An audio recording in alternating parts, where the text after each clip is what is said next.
Končno imamo dokaz, da Benjamin Netanjahu nadzoruje Donalda Trumpa. V njegovem intervjuju za 60 minut on nam preprosto daje vse dokaze, na katere smo čakali, da ima Trumpa popolnoma pod nadzorom. In Trump resnično naredi vse, kar ta človek želi. Ker vemo, da vse, kar poskuša narediti, je vzeti od Amerike in jo nadzorovati kot jud, kakršen je. Poglejmo, kaj se je zgodilo v tem neverjetnem intervjuju za oddajo 60 minut. Ali menite, da je čas, da država Izrael ponovno preuči in morda na novo uredi svoj finančni odnos z Združenimi državami Amerike, torej kar ZDA vsako leto zagotavljajo Izraelu? Da, mora biti tako. Čas je, da nam dajo več. Da vzamemo vsak denar ameriških davkoplačevalcev, vsak najmanjši cent, to je tisto, kar pričakujete, da bo rekel. Absolutno. In to sem povedal predsedniku Trumpu, to sem povedal tudi našim ljudem. Usta so se jim odprla od začudenja. Ampak se neko, gledajte, Kaj misliš, kaj govoriš? želim zmanjšati ameriško finančno podporo, finančno komponento vojaškega sodelovanja, ki ga imamo, na ničlo. Na ničlo? Želite vzeti nič od Amerike? Misliš, da tvoja odvisnost od Amerike pravzaprav ni dobra zate in te ne zanima? Ne. Ne naredi mi tega, Benjamin Netanjahu. Ne naredi tega. Ker prejmemo 3,8 milijarde dolarjev na leto. In mislim, da je čas, da se odvadimo preostale vojaške podpore. Mi lahko daste časovni okvir? Rekel sem, začnimo zdaj in to naredimo v naslednjem desetletju, v naslednjih 10 letih, ampak želim začeti zdaj. Nočem čakati naslednji sklic kongresa, želim začeti zdaj. In veste, lahko bi šlo zelo hitro navzdol. Ja, lahko. Pogovoriva se o tem za trenutek, prav? Ker so vam mediji lagali.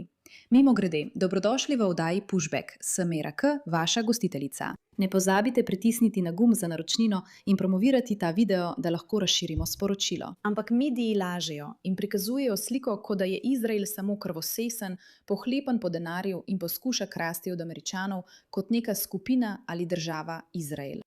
To pravzaprav ni resnica.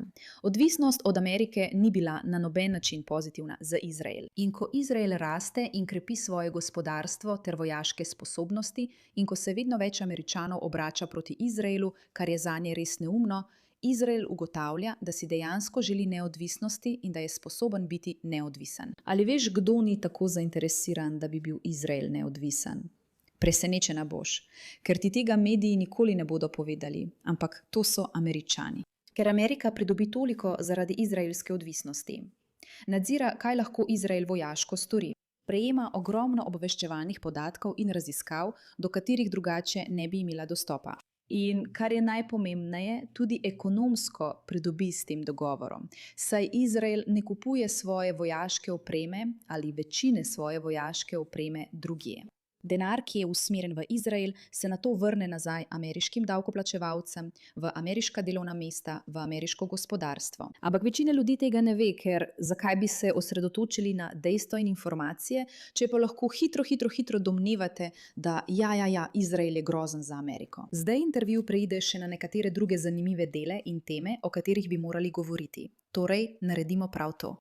Mislim, pogovorimo se o skupnih sovražnikih, ne da bi bil Izrael posebej sovražnik Kitajske, ampak Američanom Kitajci in komunistični ideal niso posebej všeč. To je nekaj, proti čemur so se borili mnogo let.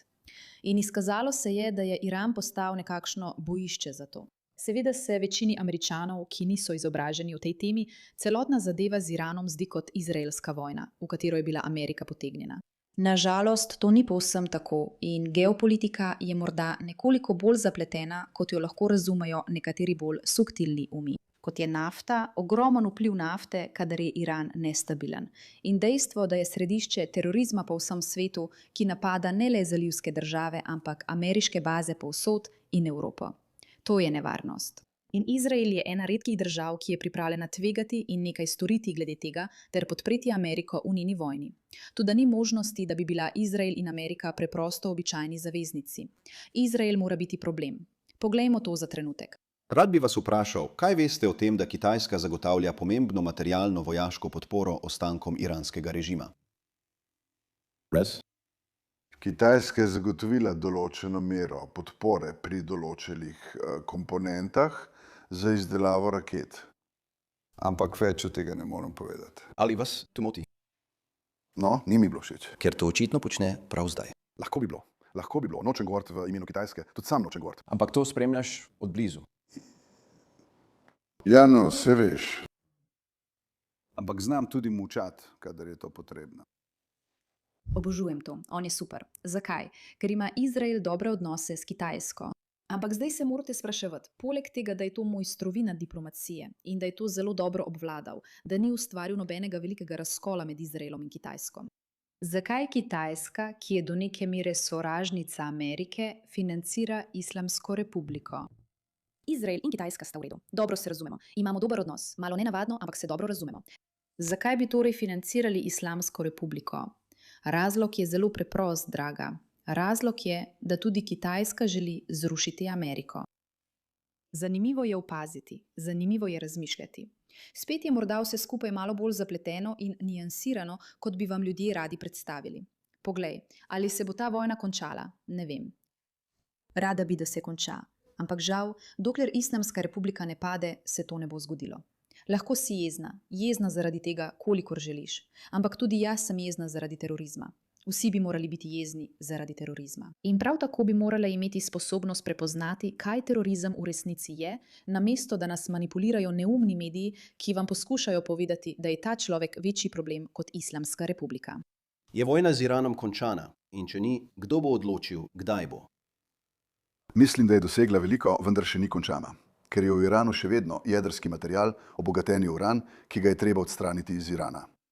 Še vedno obstajajo objekti za obogatitev, ki jih je treba razstaviti. Še vedno obstajajo posredniške skupine, ki jih Iran podpira, njihovi balistični strelki, ki jih še vedno želijo proizvajati. Zdaj smo veliko tega zmanjšali, vendar je vse to še vedno tam in treba je še veliko narediti. Kako si predstavljate, da bo visoko obogateni uran odstranjen iz Irana? Greš noter in ga odneseš ven.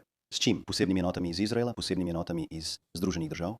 No, ne bom govoril o vojaških sredstvih, ampak kar mi je predsednik Trump povedal je, da želi iti tja noter. In mislim, da se to lahko fizično izvede, to ni problem. Če imaš dogovor in greš noter, te to vzameš ven, zakaj pa ne? To je najboljši način. Kaj pa, če ni dogovora? Lahko se vzame tudi s silo. Tukaj bo šel v podrobnosti, kako in zakaj. In ali bodo ameriški vojaki prisiljeni iti in se boriti v tej vojni. Zapomnite si, tukaj je problem. Iran, Islamska republika, pravijo stvari kot so smrt Izraelu. Ampak veste, kaj še pravijo? Pravijo smrt Ameriki. In veste, kaj naredijo ljudje, ki imajo jedrsko orožje in načrtujejo njegovo uporabo, potem ko so javno povedali, koga želijo ubiti. Uporabijo to jedrsko orožje, da ubijajo te ljudi. Torej, ko bo Izrael napaden z jedrskim orožjem, ugani, kdo bo prav tako napaden z jedrskim orožjem? Amerika, ja. Preprosto, jasno. Ni zapleteno, fantje. To ni zapleteno. To ne bi smelo biti zapleteno. Zdaj, razlog, da je Izrael v ospredju tega boja in razlog, da imajo Američani s tem več težav, je v tem, da je Izrael izkusil, kaj pomeni, ko Islamska republika dejansko ima sredstva. In za Islamsko republiko mislim Hamas, ki jih financirajo.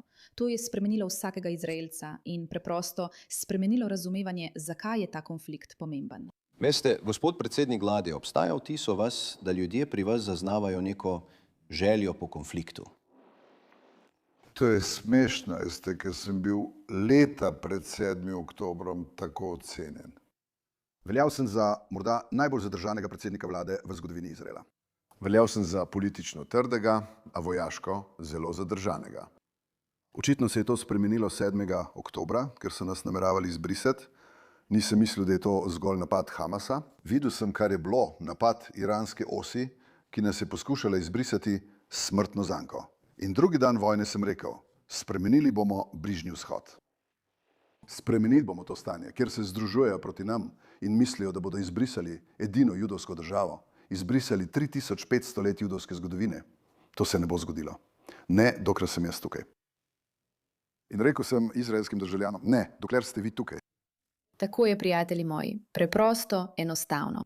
Če ste Američan, ki ima kakršnekoli logične sposobnosti ali vest, bi razumeli, da je grožnja svetu z Bližnjega vzhoda grožnja svetu z Bližnjega vzhoda, ne samo Izraelu.